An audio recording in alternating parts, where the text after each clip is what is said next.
Introduction: The Invisible Guardians.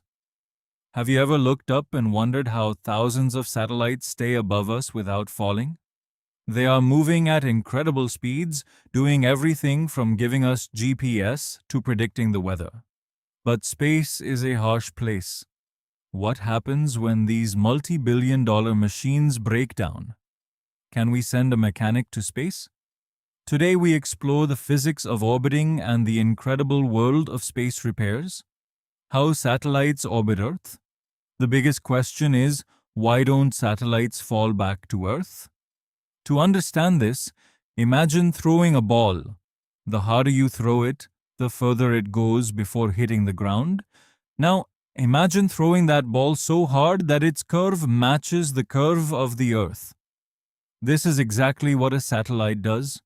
It is actually falling toward Earth due to gravity, but it is moving sideways so fast, about 17,500 miles per hour, that it constantly misses the Earth.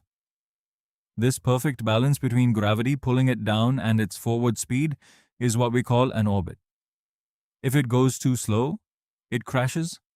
If it goes too fast, it flies away into deep space. Staying centered, satellites orbit at different heights. Low Earth orbit satellites are close and move very fast, circling the Earth in just 90 minutes. But geostationary satellites are special.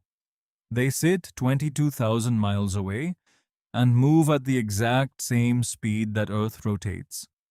Because of this, they stay centered over one specific spot on Earth forever. That's why your satellite TV dish never has to move. What happens when they break? Space is full of radiation, extreme heat, and tiny debris. Sometimes a battery dies or an antenna gets stuck.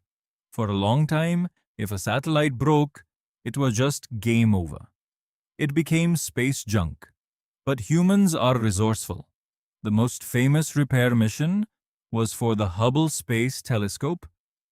It was launched with a blurry eye, and NASA had to send astronauts in a space shuttle to install glasses for the telescope while floating in zero gravity. It was one of the most complex repairs in human history. The future of space mechanics. Today, we don't always need humans to fix things. We are developing robotic servicing missions. Imagine a giant robotic arm in space that can grab a satellite, refuel it, or replace a broken part. Companies are now building life extension pods that can attach to an old satellite and take over its steering, giving it many more years of life. Conclusion: From the delicate dance of orbiting to the high-tech world of robotic repairs, satellites are a testament to human genius. They prove that even in the vast, empty vacuum of space, we can maintain the technology that keeps our modern world running. If you enjoyed this deep dive, don't forget to like and subscribe for more space mysteries.